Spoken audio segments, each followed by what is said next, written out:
मेलेरिगामी जीवन में किसी भी लक्ष्य को बहुत ही स्वाभाविक रूप से प्राप्त करने का एक प्राचीन विज्ञान है।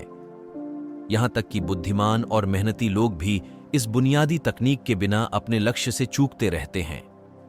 यह तकनीक कुछ संस्कृतियों में बहुत स्वाभाविक और अनिवार्य है और इसे बिना नाम दिए पीढ़ी दर पीढ़ी स्थानांतरित किया जा रहा है। इस विधि से जिन्होंने सफलता पाई, पूरी दुनिया में उनकी जो लिस्ट है उसमें संसार के सभी महान लोगों का नाम आता है।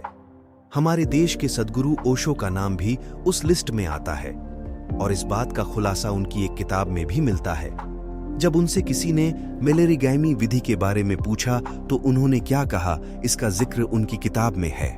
ओशो से किसी ने पूछा, भगवान, जैसे कि आपने कल कहा कि मेलेरिगामी से हम धन से लेकर कोई भी सांसारिक वस्तु पा सकते हैं, किंतु आप उसका उपयोग करने से परहेज कर रहे हैं, क्यों? और मेलेरिगामी क्या है और उसे कैसे पाया जाए? यह प्रश्न सुनकर ओशो कहते हैं, ये प्रश्न देखते हो, एक और से तुम ये कहते हो मैं मेलेरिगामी का परहेज कर रहा हूं और फिर भी पूछते हो कि वो क्या है और उसे कैसे पाया जाए।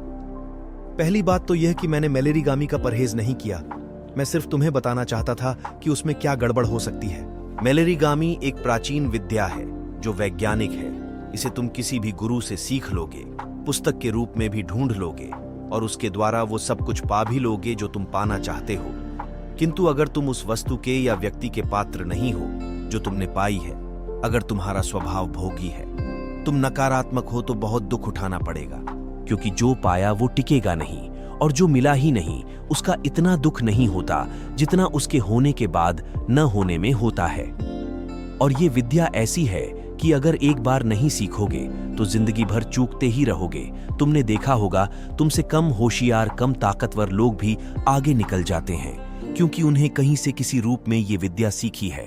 यही विद्या से मैंने पूरे संसार की गरीबी मिटाने का आह्वान किया था, किंतु हमारे तथाकथित नेताओं को ये मंजूर न था। तो ये विद्या तो ऐसी है कि तुम धन का ढेर लगा लोगे, पर अगर भोगना न आया तो सब कुछ खराब कर दोगे।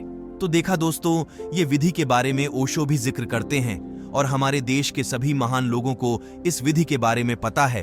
अगर आप भी जानना चाहते हैं ये विधि कैसे काम करती है और उसका क्या तरीका है, तो कमेंट करें, मैं इसके ऊपर एक वीडियो बनाऊंगा आपके लिए। धन्यवाद दोस्तों।